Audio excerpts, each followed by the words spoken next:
mandikan orang, yang mandikan anak kita yang sulung, anak kita yang menengah, anak kita yang bungsu, dan dibantu oleh adik dan kakak kita. Setelah mandi kita diletakkan tengah-tengah rumah kembali, kemudian pakai baju yang tidak berjahit, kain kafan putih mereknya Kaci, bukan sutra. Dibalut kita. Setelah kita dibalut, Bapak Ibu bayangkan itu yang dibalut adalah kita, lalu kita naik kepada kendaraan yang paling angker, namanya berada jenazah. Itu kendaraan paling angker, siapa mau naik insya Allah mati. Nggak pernah naik belum? Mau naik? Nanti.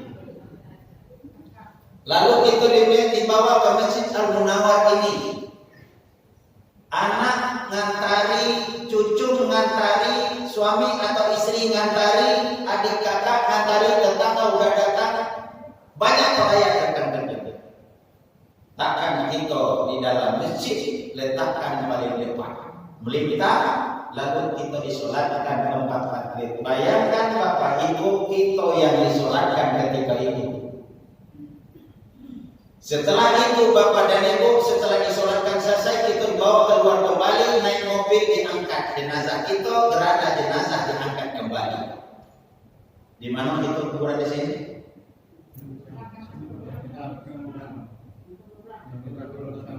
Dekat Bagus Salam, belakang masjid Bagus Salam. Dibawa Bapak dan Ibu kita ke situ. Ngantarkan orang ramai. Bayangkan yang ngantarkan ramai itu dada-dada dengan anak selamat tinggal. Anak kita nangis, dia tidak tahu ucapan kita. Sampai kita di kuburan, orang sudah menunggu kita. Bayangkan kuburan tadi panjangnya lebih kurang 2 meter, lebarnya 1 meter, dan dalamnya 2 meter.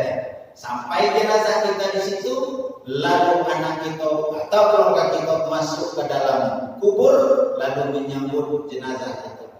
Bayangkan yang disambut itu adalah jenazah kita, Pak.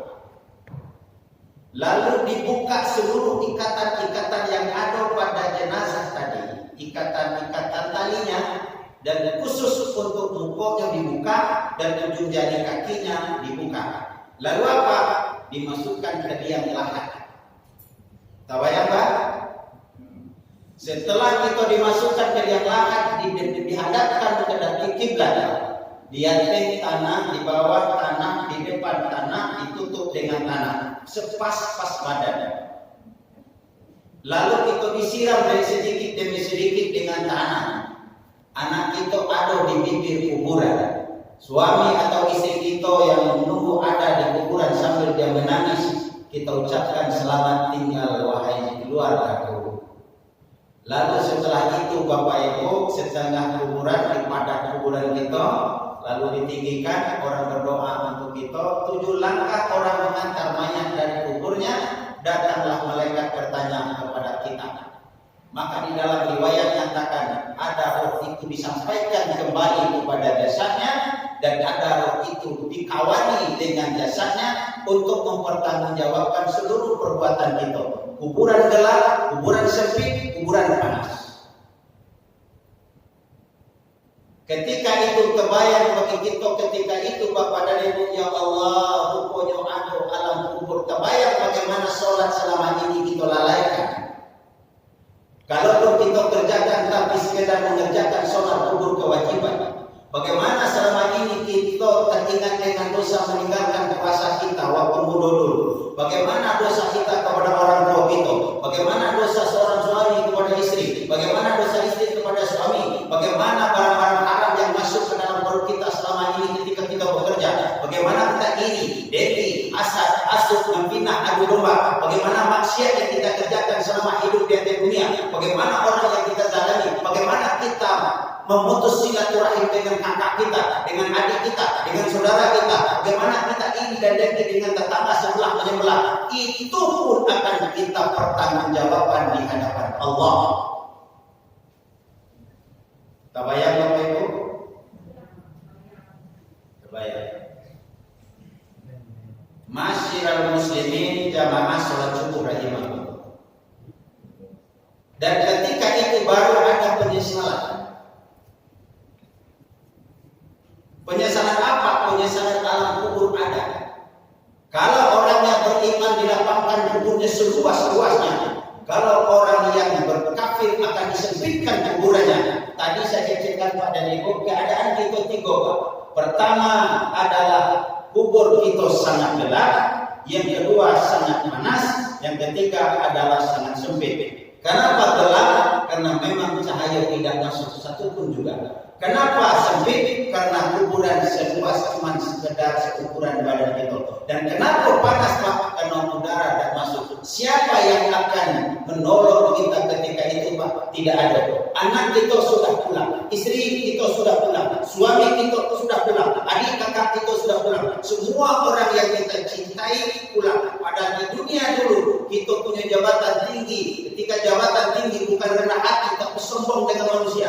Ketika di atas dunia dulu kita bawa harta, kita punya harta. Ternyata ketika kembali ke dalam kubur cuma kain kapan 3 lapis, semuanya akan kita tinggalkan. Ternyata dunia sementara, akhirat selama-lamanya. Maka ada seorang ulama Bapak dan Ibu. Dia mengatakan, namanya Abdul Lais. Siapa orang yang terbebas yang tidak akan ada baginya azab kubur? Sebab azab kubur itu ada, dan azab kubur itu adalah azab yang paling pedih Pak sebelum di akhirat. Saking pedihnya azab kubur itu Bapak Ibu, Utsman bin Affan selalu lewat ke kuburan nangis. Utsman bin Affan itu Pak sahabat Nabi, satu di antara sahabat Nabi yang dijamin oleh Nabi masuk surga. Ibadahnya luar biasa, sedekahnya luar biasa. 14 abad yang lalu dia sudah meninggal dunia, sampai saat ini dia masih berinfak dan bersedekah. Makanya ada namanya di buku itu sumur Utsman bin Affan. Itu sumur dia. Ada hotel Utsman bin Affan. Walaupun dia meninggal 14 abad yang lalu, tapi peninggalannya masih ada. Tapi dia lewat ke kuburan dia nangis. Wahai Utsman, kenapa engkau menangis? Engkau kan orang baik, engkau kan sahabat Nabi, engkau kan dijamin oleh Nabi masuk surga. Kenapa engkau menangis di alam kubur? Apa jawab Utsman? Alam kubur ini adalah alam yang paling berat yang kita alami sebelum menghadap Allah nanti di akhirat. Kalau alam kubur ini kita selamat, maka yang kedua, yang ketiga kita akan selamat. Kalau di alam kubur kita tidak selamat, maka yang kedua, yang ketiga, yang keempat tidak selamat. Jangankan pekerjaan dosa yang besar, dosa ringan menyebabkan azab kubur. Apa contohnya? Nabi lewat ke kuburan, lalu doa Nabi kepada Allah. Lalu sahabat bertanya, wahai Rasulullah, kenapa engkau berdoa di 2 kuburan itu ya Rasulullah? Kata Nabi, kau tahu tak, kuburan ini, orang yang ada dalam kubur ini sedang diazab oleh Allah. Apakah dia dosanya besar ya Rasulullah? Syirik kepada Allah, meninggalkan sholat ya Allah Rasulullah? Tidak. Dosa kecil tapi diremehkan. Siapa orang itu? Jatuh kuburan laki-laki, yang kedua kuburan perempuan. Yang laki-laki kenapa diazab ya Rasulullah? Yang laki-laki diazab oleh Allah karena waktu hidup dia di dunia enggan beristinja setelah buang air kecil. Tidak beristinja. Apa istinja Pak? Tidak suci, tidak bersihkan. Siapa? Kuburan anak. Dan disebut oleh Nabi kuburan perempuan. Kenapa kuburan anak? Tidak istrinya, tidak bersihkan. Perempuan ada tak? Jangan. Kalau perempuan, kalau ibu-ibu dia terdesak buang air kecil di pasar misalnya, dia cari WC, dia ada WC, dia tahan sampai ke rumah. Ada WC tidak ada air, dia tahan sampai ke rumah. Pergi dia ke pasar, ada WC, ada air tapi airnya kotor, dia tahan sampai ke rumah. Ibu-ibu, makanya tidak tersuruh ibu-ibu. Tapi kalau sudah bapak-bapak,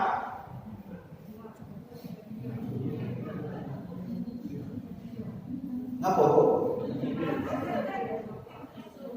Pengalaman. Kadang-kadang ada WC, tidak ada WC, ada air, terdesak buang air di belakang mobil jadi Tidak istinja.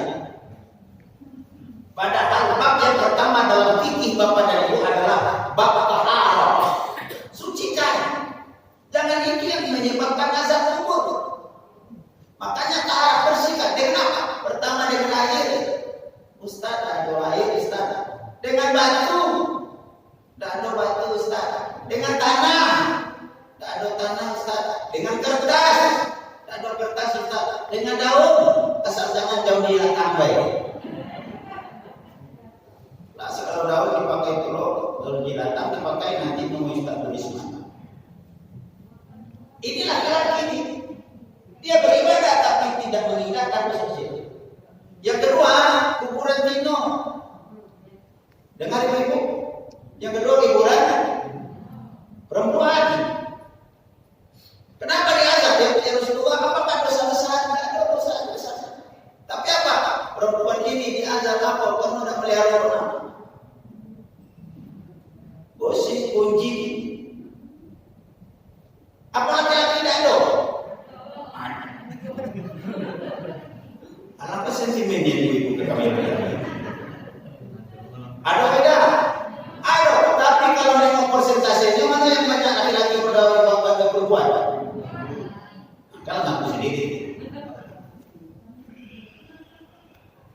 Kenapa? Ini suka merunding, bicarakan aib orang lain, suka kunjing, suka memfitnah, suka rumah. Itu kebanyakan dari perempuan, tapi bukan perempuan ibu-ibu di Masjid Al-Munawwar. Ibu-ibu perempuan Masjid Al-Munawwar elo-elo galau dalam masjid.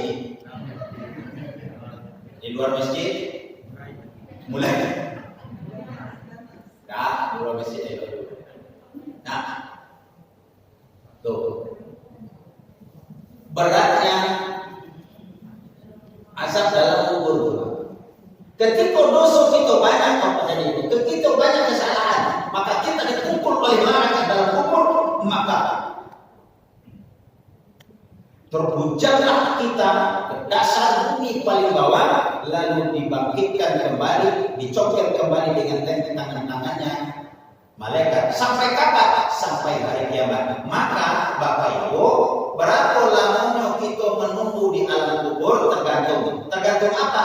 Bukan tergantung lamanya kiamat, tidak tergantung amal soleh. Kalau dia amal solehnya banyak, maka penantian di alam kubur terasa sebentar. Walaupun kiamat ratusan tahun lagi, dia sudah meninggal ribuan tahun yang lalu, tapi walaupun dia ribuan tahun dia sudah meninggal dunia, tapi ketika dibangkitkan, ketika dia berada dalam kubur terasa sebentar. Tapi bagi orang kafir yang tidak punya ibadah, yang banyak maksiat kepada Allah, walaupun kini dia meninggal dunia, besok dia hari kiamat kan satu malam, tapi yang satu malam itu terasa ratusan malam. Kenapa? Selalu diazab oleh Allah. Bapak Ibu masih mengikuti? Saya akan sampaikan kepada Bapak Ibu rahasia supaya tidak diazab oleh Allah, tidak diazab malaikat dalam kubur. Yang sempit tadi kita sendiri, yang gelap tadi kita sendiri, yang panas tadi kita sendiri. Insya Allah. Makanya Nabi selalu berdoa kepada Allah. Dia mengajarkan doa. Apa kata doa Nabi? Allahumma inni a'udzubika min azabil khabri wa azabil jahannam. Ya Allah, aku berlindung kepadamu ya Allah dari azab kubur.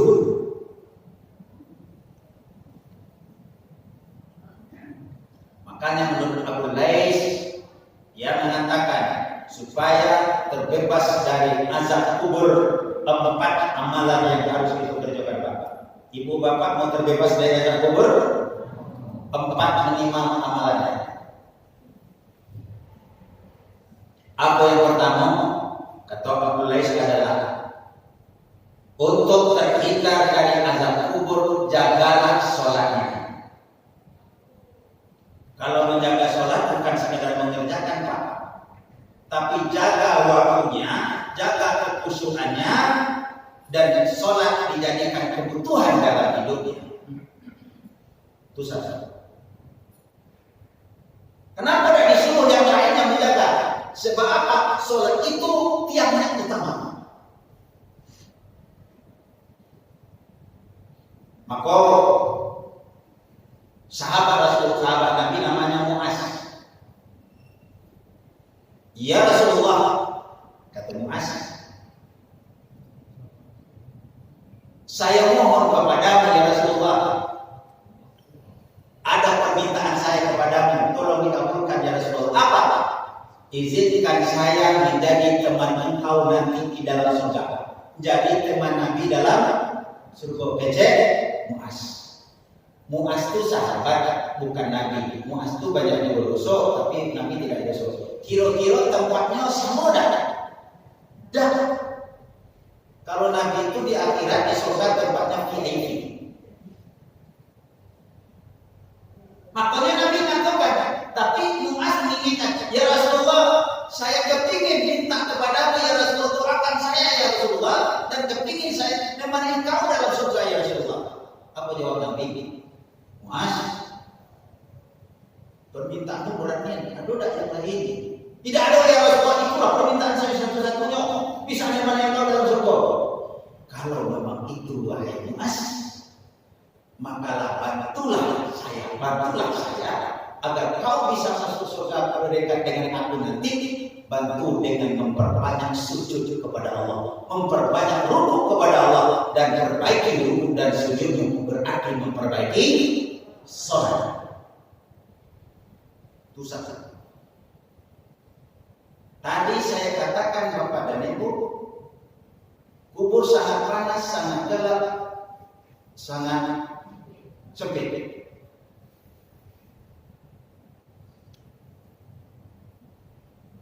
Panas, gelap, sempit.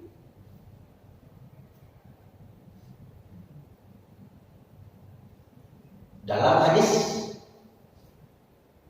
man sholat khamsah ma'al jamaah falahu ajruhu khamsatul asyah. Siapa yang menjaga sholatnya yang 5. Ini tadi berhubungan dengan ini kita mulai. Siapa yang menjaga sholatnya yang 5 kali sehari semalam, menjaga waktunya, dia sholat di awal waktunya, dijaga kekhusyuannya, dia konsentrasi sholatnya, dia jaga ruku dan sujudnya, Allah akan berikan 5 macam hadiah. Man sholat khamsah ma'al jamaah falahu ajruhu khamsatul asyah. Siapa yang menjaga sholatnya yang 5 berjamaah diberikan 5 macam hadiah.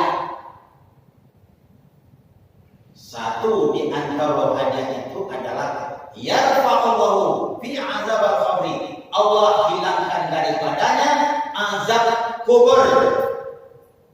Bagi yang sholat jamaah, berbangga itu jago sholat jamaah. Tapi jangan jamaahnya waktu bulan Ramadan baik, tapi tetap di luar Ramadan berjamaah. Nyok kadang-kadang ada lupa. Kata Ustaz yang saya baca itu, Ustaz Al-Marhum, kami katakan bisa baju usaha saudara yang habis puasa ke masjid raya, taknya lagi ke masjid. Ada tak yang boleh tahu? Yang mana raya? Tidak datang. Ada yang dulu bisa baju usaha saudara yang habis puasa semayang raya. Tidak semayang. DKC-kannya semayang cuma bulan Ramadan. Malam tadi Bapak Ibu ketika sedang selesai tarawih datang WA kepada saya dari Kembang Sri. WA-nya bunyi begini, Ustaz, bagaimana hukumnya orang itu puasa tapi tidak sembahyang? Saya jawab, puasanya tidak sah dan sia-sia. Karena sia-sia? Karena as-sholatu imatuddin. Sholat itu tiangnya. Kalau tiangnya tidak ada, maka yang lainnya tidak ada. Makanya dikatakan dalam hadis, apa dalam hadis? Awwalu ma yuhasabu yaumal qiyamah as-sholat. Amal pertama kali dihisab oleh Allah di akhirat sholat. Kalau sholatnya baik, baik seluruh amalnya. Kalau sholatnya jelek, jelek seluruh amalnya. Sholat itu sama dengan ini Pak dan Ibu. Kalau puasa ada tapi sholat tidak, itu artinya baju dipakai celana tidak. Yang penting sebenarnya pakai celana, pakai baju dulu. Celana dulu. Nyocok salah jalan lidah. Dok baik pakainya. Yang penting auranya itu. Tapi lain itu. Itu kan. Selamat. Apa yang tadi yang pertama pada itu untuk supaya kita terhindar dari azab kubur, jaga salat. Yang kedua, tadi saya sampaikan tadi alam kubur ini gelap. Bagaimana cara menerangkan supaya terang benderang alam kubur kita? Kata Abdul Lais adalah perbanyaklah bersedekah. Jangan pelit, jangan bakhil, jangan sampili karya. Kecerang barat ada dua tuh, sampili karya.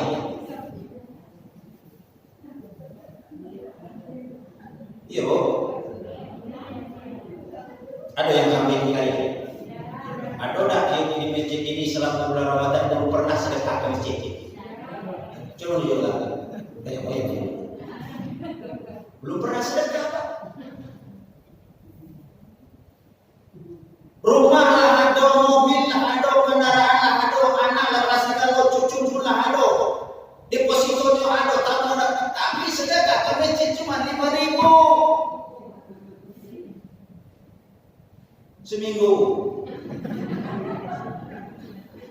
Bukan 5.000, saya pertama saya 5.000 juga Ustaz. Sedih dulu. Maka makin banyak kita sedekah, makin banyak makin terang dalam tubuh kita. Kalau sedekah itu rutin di bulan itu, sedekah pada sedekah rutin 50.000, wah itu ibarat lampu di dalam tubuh itu 50 watt mata. Jadi itu. Kalau sedekahnya 10.000 Ustaz, ya 10 watt. Agak kurang itu. Kalau sedekahnya 5.000, 5 watt. Kalau cuma sedekah 2.000, lilin. Dapat lilin Pak. Mudah-mudahan ada 20 Dari yang 2.000. Jangan. Ada. Jangan. Jangan. Coba Bapak dan Ibu bayangkan. Harga rumah kita itu sekarang berapa? Kadang ada rumahnya Bu, kadang ada rumahnya Tigo. Kemudian di Tigo kadang-kadang ada toko, kadang-kadang kita ada pulau kebun, kadang-kadang kita sudah ada juga pensiun. Kemudian anak kita lah masih setiap bulan. Kemudian kita punya tanah kaplingan pulau, banyak juga motor kita. Sedekah 5.000. Bedengan ada pulau. Nah kemana dibawa? Mati cuman kapan tiga lapis tidak berjahit, mereknya panci.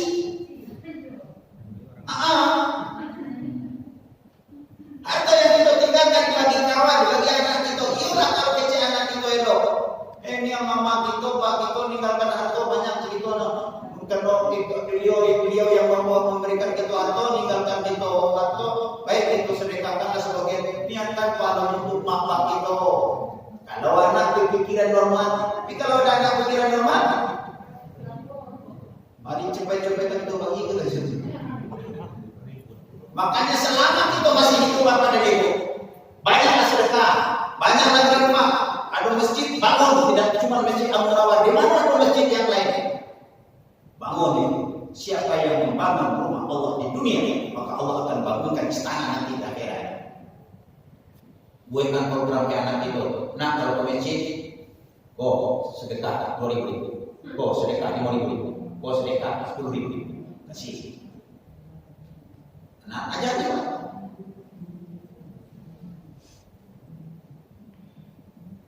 Supaya terhindar dari azab kubur, yang pertama apa tadi? Yang kedua, yang ketiga.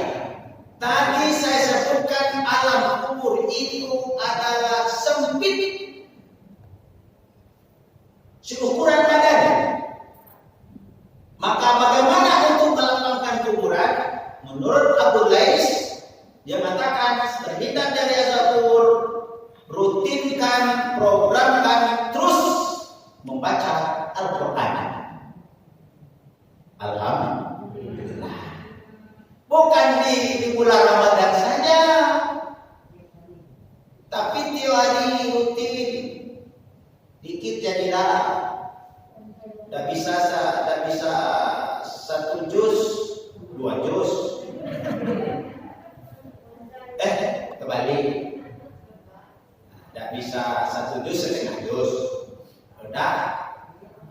selembar, kalau tidak setengah lembar, kalau tidak 5 baris saja, kalau tidak baca namanya. Cuma saya baca. Ada tidak yang tahu bapak-bapak malam ini, ibu-ibu malam ini, yang mulai dari malam awal Ramadan belum pernah baca Al-Quran? Ya kalau ibu-ibu yang jauh aja, rasa-rasanya ada. Tapi kalau ada bapak dan ibu rutin yang berjamaah ke masjid, rutin yang dengarkan pengajian, kemudian sudah disampaikan Pak Ustaz, tidak juga hatinya nak membaca Al-Quran, apa lagi? Saya bukan marah ini Pak, cuma penegasan.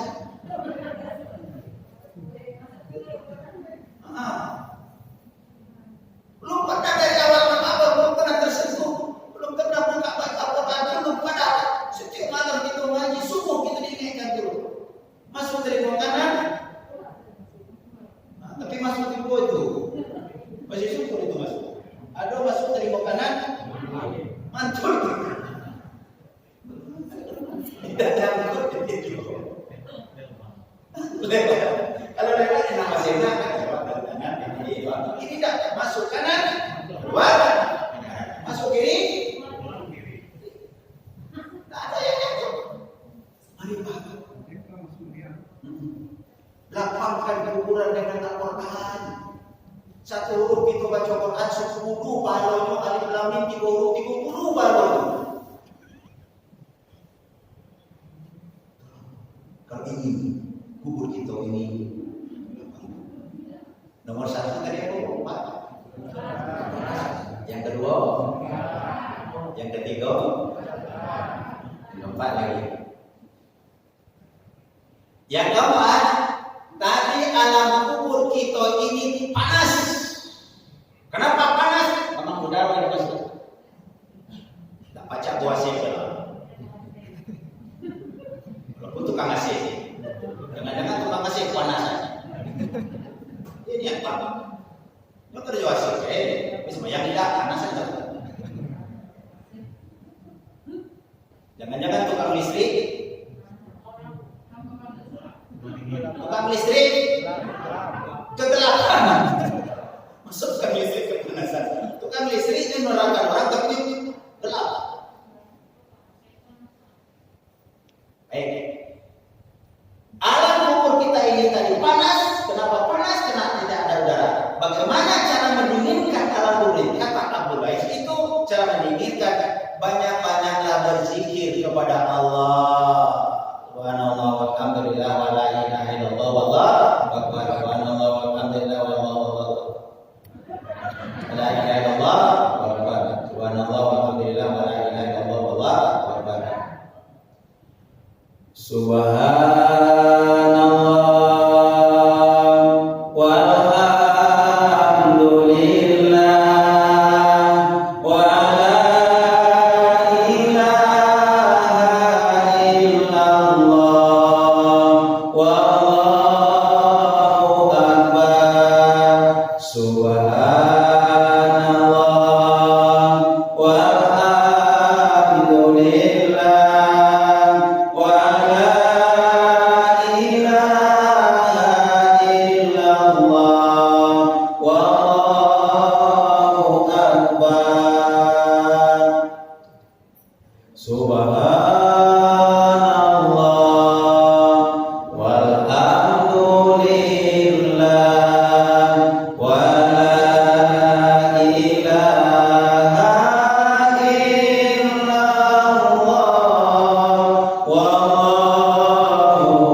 dingin, perbanyaklah zikir kepada Allah. Alladzina yadhkuruna Allah qiyaman wa qu'udan wa 'ala junubihim wa yatafakkaruna fi khalqis samawati wal ardi rabbana ma khalaqta hadza batila subhanaka faqina adzabannar. Orang-orang yang berzikir dan mengingat Allah. Kapan dia mengingat Allah? Kapan dia berzikir? Tegaknya dia berzikir, duduknya dia berzikir, kemudian tidurnya pun dia berzikir. Merenungkan penciptaan langit dan bumi, lalu dia berkata, Rabbana ma khalaqta hadza batila. Tidak ada yang sia-sia yang diciptakan oleh Allah. Makanya duduk kita berzikir, berjalannya kita berzikir, tidurnya kita berzikir.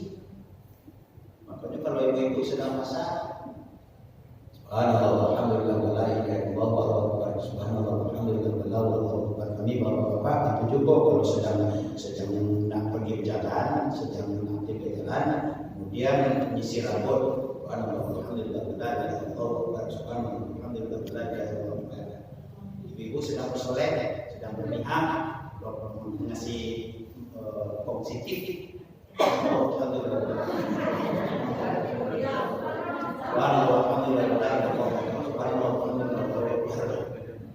Pokoknya banyaklah zikir. Orang yang zikirnya banyak, pertama hatinya akan tenang.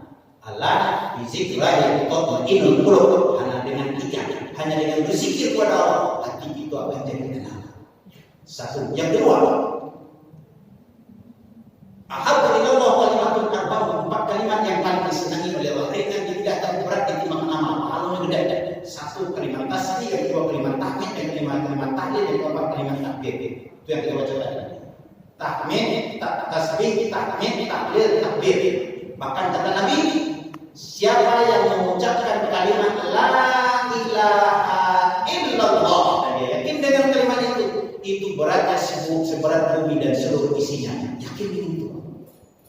Makanya afdal berzikrillah adalah kalau utama zikir itu banyak berzikir kepada Allah. Insyaallah kepada ibu kita akan merasakan kenikmatan dalam kubur. Maka kubur itu akan menjadikan raudhatul min riyadil, taman-taman surga. Kenapa taman surga?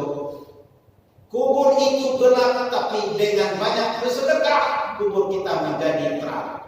Kubur kita ini sempit, dengan menjaga sholat 5 waktu kubur kita akan menjadi lapang sejauh mata memandang. Kubur kita ini panas, maka dia akan menjadi dingin karena kita berzikir kepada Allah. Maka tidak ada lagi. Maka benarlah tadi kuncinya. Dalam sholat itu ada zikirnya, dalam sholat itu ada taubatnya. Maka sudah. Pertama dikatakan menjaga sholat yang 5 waktu diberikan 5 macam hadiah. Salah satunya ya Allah fi azabil qabr. Ada yang harus ditinggalkan. 4 yang dikerjakan tadi. Apa tadi secara terdengar dari yang kedua? Salat yang kedua. Yang ketiga. Yang 4. Ulang lagi 1. Salat yang kedua. Yang ketiga. Yang keempat. Apa elok minggu depan kita ujian. 4 hal yang perlu kita lakukan. Insyaallah nanti akan kita sambung lagi. Apa yang harus kita lakukan, harus kita hindarkan supaya tidak mendapat azab kubur. Insyaallah pada pertemuan yang akan datang akan kita sampaikan. Sebab dunia belum berakhir insyaallah. Maka jangan kemana-mana, kita akan ketemu minggu depan. Ada yang bertanya? Silakan. Sudah? Habis. Demikian saja Bapak dan Ibu, mohon maaf atas segala kesilapan dan kekurangan, dan terima kasih atas segala perhatian. Subhanakallahumma bihamdika asyhadu an la ilaha illa anta astaghfiruka wa atubu ilaik. Assalamualaikum warahmatullahi wabarakatuh.